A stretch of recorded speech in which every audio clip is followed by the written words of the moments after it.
you had any questions or doubts about the Springboks, they're all answered after this game. What a win, 18-12 over the All Blacks in Cape Town. Springboks get that Freedom Cup back. And just what a win, man. Like I said, any questions, any doubts about it, they're all answered. This squad, this Springbok team, up there with one of the best, if not the best, rugby team the world has ever seen. Compared to that 2011, 2015 All Blacks team, this squad, you can compare that for sure. Great win for the Springboks. As always, let me know in the comments what you guys thought of the game.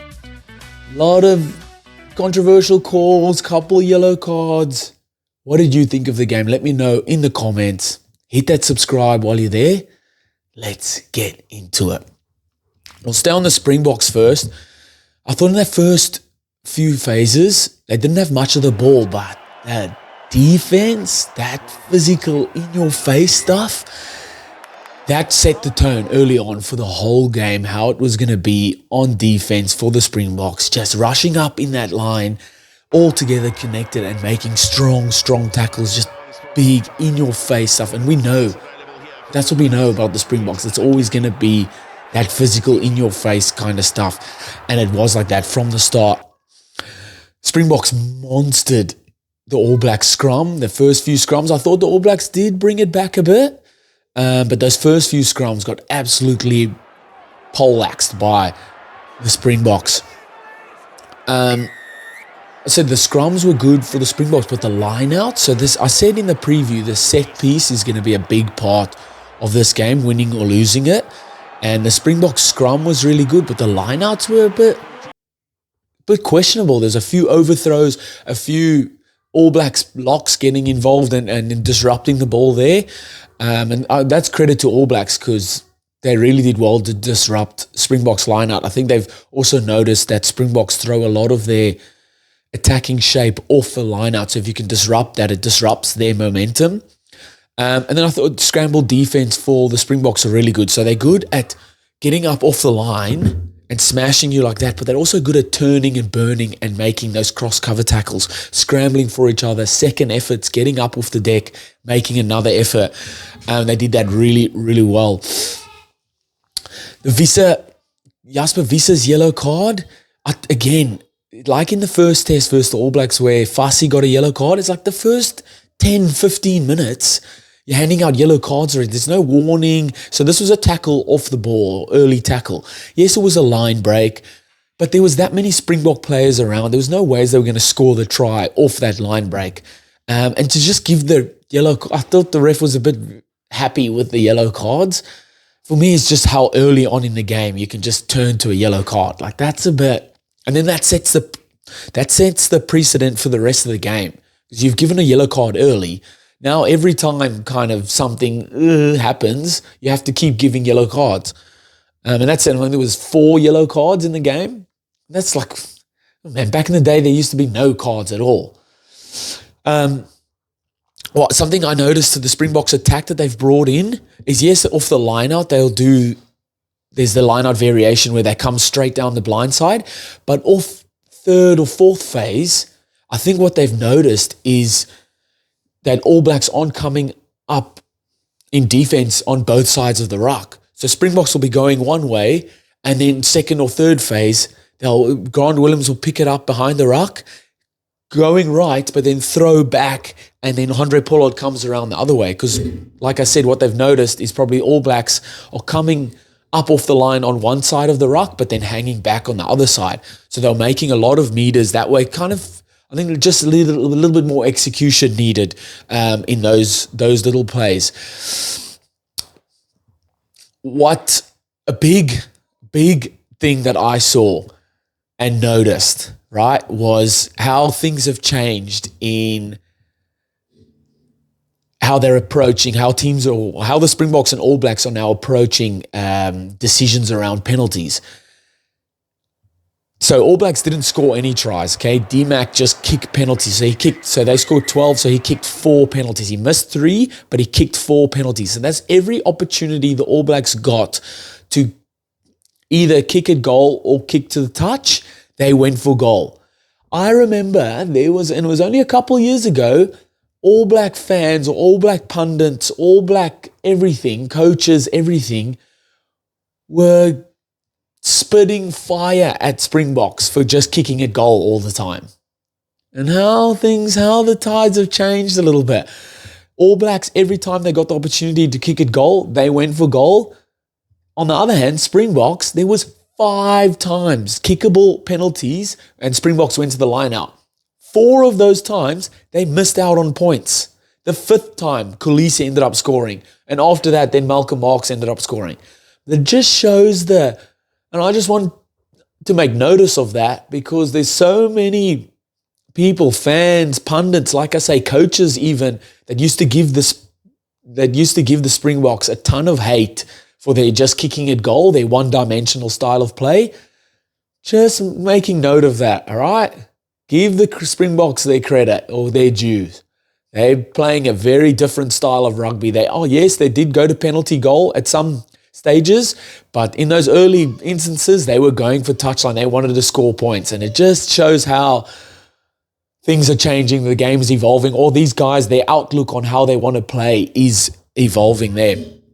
I liked the variety on counter-attack from the Springboks. A few times they would collect the ball at the back and either then kick a contestable kick downfield, or look to attack the ball. I think it was one part where Pollard got it, did a contestable kick, and then the next time he got it, he attacked the line. So I'm loving that.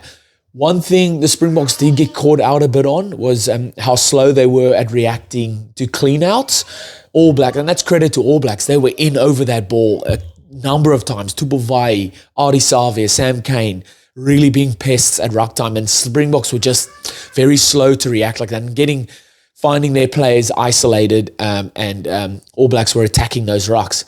And that could be maybe the ball carrier carrying the ball 1 too many meters forward, or trying to fight in the tackle rather than just going to deck so he can clean out that ruck. So cleaners weren't getting a good clean out there.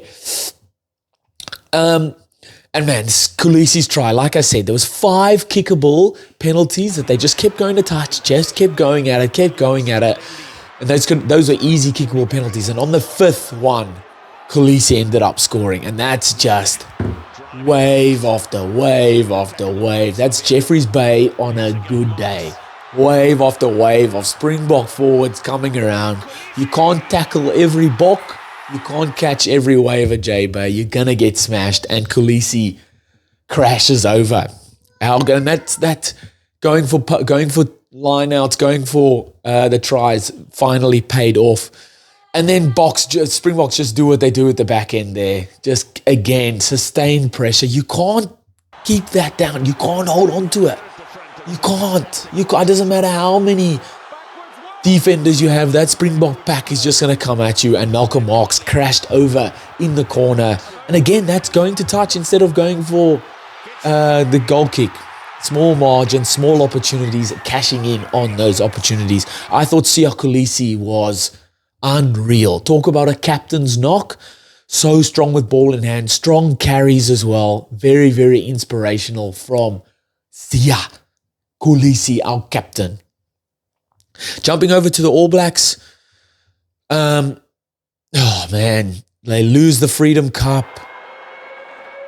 Some question marks around their decision-making on penalties. Yes, they were going, it was looking nice when they were leading and they were just putting that scoreboard pressure on. I can understand that in the first half, but in the second half, you've got to be scoring tries. Where's the old All Blacks going for touch, backing themselves? Where's that gone?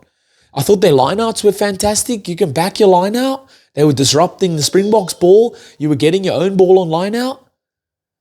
Back yourself. You have to back yourself at a certain point. And there's a few opportunities where I thought they could have gone to touch and try and they had the momentum to try and score some tries, and they just didn't. They just kept going to post. D-Mac missing 3 kicks. Last week I said, give him a bit of slack. He tries. He's obviously still practicing and all the time. And sometimes you just don't get it right, but that's tough, man. 3 kicks, that's 9 points. You only ended up losing by 6. That's tough, man. It's tough. But if you want to be the kicker for one of the best teams in world rugby, you have to kick your kicks. I'm sorry, you've got to kick your kicks. It's funny though, because at the start, All Blacks there was about 10 or 11 phases. It was beautiful attack. There's out the back plays. There was the short plays. There was Cortes Ratama jumping out. He's got that many options. There was D-Mac out the back. And they couldn't score. But I was like, okay, this is showing how they want to play this game. But then never again. They're always then going for the penalty kicks, weren't backing their attack, weren't backing their line out. It's just a bit strange, that was for me. And Jasper Wiese stole the ball there on the 11th phase, I think it was, right on the Springboks line. And that's just probably credit to Springboks. Their defense was unreal. And All Blacks were up for it, man. They were competing for everything. They have ruck time and line-outs really good. Attacking isolated rucks, like that many times they got turnovers, but I feel like didn't do enough with those turnovers. They attacked those isolated rucks really well. Like I said, made a lot of turnovers, but then not doing anything with the turnovers, which is quite unfortunate. I thought they used Rico Ioane and Jordy Barrett off first phase really well, just smacking them up the front. They've got a little step, a little bit of footwork before contact, getting over that vantage line really well. But then again, not using that first phase. Normally when a first phase play gets you over that vantage line, your next 3, 4, 5 phases, you're happy. You're just coming around the corner, carrying. I thought Wallace Atiti did that really well, setting that phase. They needed that out-and-out ball carrier with Ari Savia, and he was doing that really well, but they just weren't capitalizing on that. All Blacks of old, you get 2 or 3 phases over that vantage line, and they're making you pay down the touchline. They're throwing a bit of shape at you, and they've got guys scoring tries down the touchline. They do have that in Will Jordan, like Mark Talia, Severis. These guys are out and out finishers, just not creating enough for them out wide, I thought. I thought Satiti was immense ball carrier. They needed that. They needed that out and out ball carrier, and really showed his worth there. And I think he really put his hand up to stay in that starting lineup. All Blacks lineouts, they've come so far from the English test series a couple of months ago. Really, really good in that regard. I thought they struggled collecting Grant Williams' box kicks, and South Africa used that so well. Pinpoint box kicks, contestable ones. Sevu Reece got yellow carded for one of his very poor contesting in the air there. And then a lot of times knock-ons or South Africa getting the ball back. Not good for the All Blacks in that regard. And then I already spoke about Damien McKenzie, the kicking at goal, not good. Like, you have to be better. There's nothing else to it. You have to be better than that. Again, just pointing at the fact that I thought in the first half, yes, applying scoreboard pressure is good. Let's go for post. Let's get that scoreboard ticking over. But in the second half, you've got to take opportunities and you've got to go for those. Like, you got to put yourself out there. Yes, you've got the opportunity. We can maybe get another 3 points, but 7 points is a lot better. Let's back ourselves. Let's go to touch. Our line out is working well. Let's back ourselves here. And I thought they just didn't take those opportunities. You need to take those opportunities. You need to put yourself out there. You need to be up for the risk of losing, of not getting any points, but then the risk of getting the reward of getting the 7 points. And I don't think the All Blacks did that. And that's one of the reasons why I think they lost this one. Physically, they were up for it, I thought. They had plenty opportunity, but just didn't take their opportunities. Like I said, yes, good to build scoreboard pressure in the first half, but in the second half, you had enough opportunities to go for touch, back yourself. You had a good line out. Why not take those opportunities? They lose the Freedom Cup. Springboks answer all the critics, any doubters. I'm sorry, you can't come out and say that the Springboks are one-dimensional or they only rely on their bomb squad, because there was no bomb squad this weekend. It was a 5-3 split. Rassie was putting the reserves on in drips and drabs, one at a time. There's not all of them on at once. What do you say now? That's my question. Springboks out and out, number one rugby nation in the world. And you know, I'm not a biased pundit. I see both sides of it. Springboks are unreal. They find a way to win again. Let me know what you guys thought in the comments. Where did the All Blacks lose this one? Where did the Springboks win it? I thought the All Blacks just didn't take the opportunities. And in these big games, there's small margins, small opportunities, you've got to take them. Let me know in the comments what you guys thought. Hit that subscribe, and I'll see you next time. Bye.